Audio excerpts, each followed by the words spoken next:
नमस्कार, आप देख रहे हैं ग्रेटर जम वर्चुअल। मैं पंकज खजूरिया। साथियों, 21वीं शताब्दी एक टेक्नोलॉजी की शताब्दी है और इस टेक्नोलॉजी की डिमांड को पूरा करने के लिए सरकार निरंतर प्रयासरत है।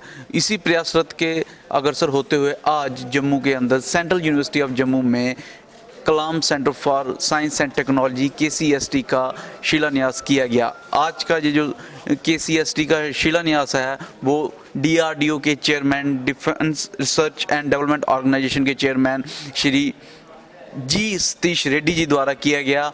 आइए देखें क्या कहना उनका आज के KCST शिलान्यास के उपलक्ष्य पे और कितना ये हेल्पफुल रहेगा हमारे युवाओं के लिए, आने वाले जो वक्त है उसके लिए। भक्तानां भयंकरता त्राता भव भवार्णवात् द्वैमातुरः कृपा सिन्धो षाण्मातुरः ग्रज प्रभो वरदस्तं वरं देहि वाञ्छितद्वाञ्छितार्थद अनेन सफलार्घ्येन वरदोस्तु सदा मम।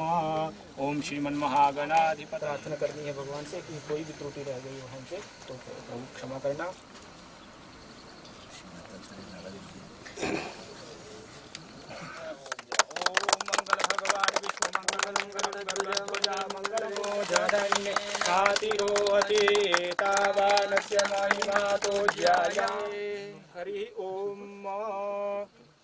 Sir, do you think drone is the future threat to the Indian security, especially state like Jammu and Kashmir?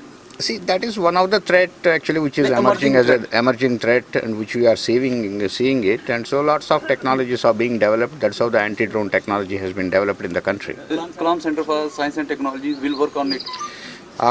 In a way, yes. In a way, yes, because there are many technologies which are being worked, which also can get into this application, research and applied research. That is where academic institutes and we are collaborating. We are also parallelly bringing even the industry together, and so that quickly the product also can be realized. And so we will be working deeper and deeper, and we want to come out as the country which comes out with first of its kind technologies, state-of-the-art technologies in the coming few years. That's the purpose why we are all here and sitting with Central University Jammu. This year in the month of June, Pakistan targeted Air Force Station, and after that we heard about the DRDO providing anti-drone system. How effective and how capable it is to destroy and intercept the drone from enemy country? The country, DRDO, has developed the anti-drone technology.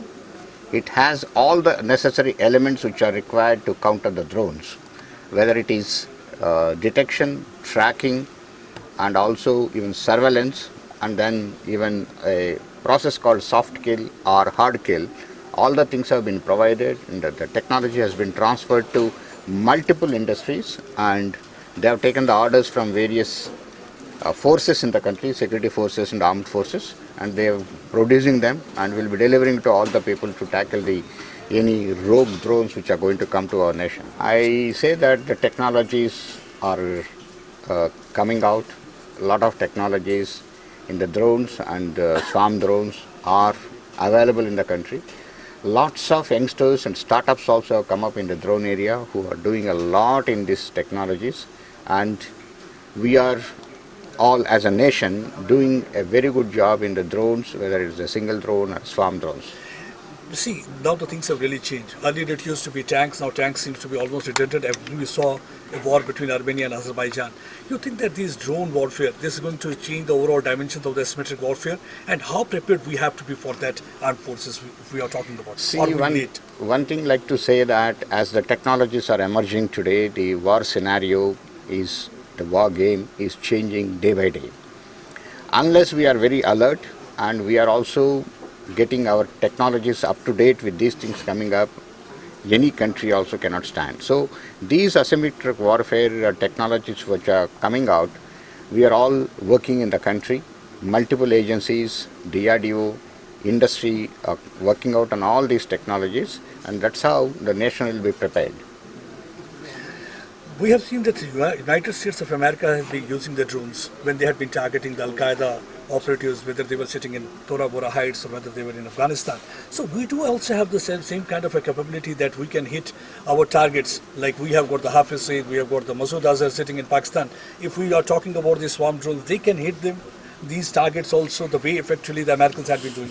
I'm a basically technology provider and we work on technologies and I will talk about only technologies, not about operations.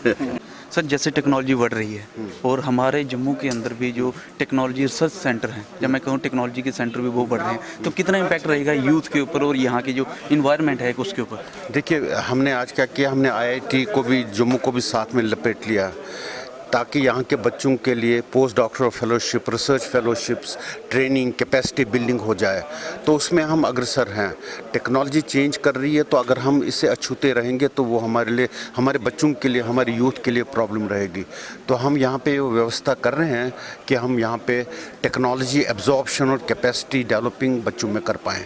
उसमें जैसे केंद्रीय विद्यालय हमारे यहाँ 400 बच्चे काम कर रहे हैं, तो उसमें देखेंगे हम उनके लिए, जैसे ये कह रहे थे artificial intelligence, IT, informatics, deep learning, ये बच्चों को पढ़ाएंगे वहाँ पे, तो ताकि उन बच्चों में भी कैपेबिलिटीज़ वैसी बनी जो दिल्ली में बच्चों के लिए है।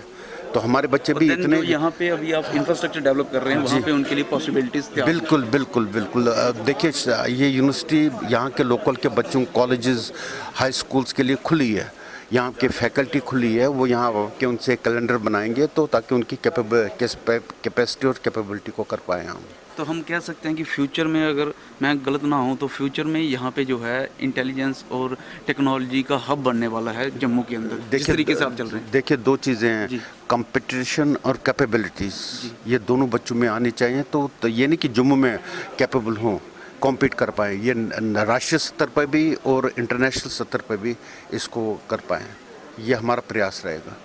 धन्यवाद सर हमसे बातचीत करने की। तो आपने देखा, जब हमने उनसे बातचीत करने की कोशिश की, जो चेयरमैन डीआरडीओ के आ रखे हैं सतीश जी रेड्डी जी, तो उन्होंने सीधे शब्दों में कहा कि जम्मू के अंदर जो है टेक्नोलॉजी डेवलपमेंट जो है होने जा रही है और इस डेवलपमेंट के लिए उन्होंने यहाँ के जो भिन्न भिन्न इंस्टीट्यूट्स हैं उनकी जो है हेल्प ले रहे हैं। उन्होंने आईआईटी जम्मू का भी इसमें जिक्र किया और सेंट्रल यूनिवर्सिटी ऑफ जम्मू के अंदर तो ये रिसर्च सेंटर बनने जा रहा है, जिसमें Kalam centre for science and technology का जो आज उन्होंने शिलान्यास किया। जब हम वहीं यहाँ के वाइस चांसलर से जब हमने बातचीत करने की कोशिश की, तो उन्होंने कहा कि ये आने वाले समय में यहाँ के जो युवा लोग हैं, यहाँ के जो युवा हैं और खासकर यहाँ के जो स्थानीय लोग हैं, उनके लिए काफ़ी हेल्पफुल रहेगा, क्योंकि ये एक पॉसिबिलिटी सेट करेगा कि आने वाले समय में जो युवा हैं, जो टेक्नोलॉजी के रास्ते में जाना चाहते हैं, आने वाला समय जो टेक्नोलॉजी से रिलेटेड है, तो उनको एक हब जो है वो जम्मू के अंदर ही मिल रही है और जो सेंट्रल यूनिवर्सिटी ऑफ जम्मू है इसके लिए प्रयासरत है। आपकी क्या राय है हमें कमेंट्स करके जरूर बताइएगा। तब तक के लिए देखते रहिए ग्रेटर जम्मू वर्चुअल। कैमरामैन काका जी के साथ मैं पंकज खजुरिया। जय हिंद।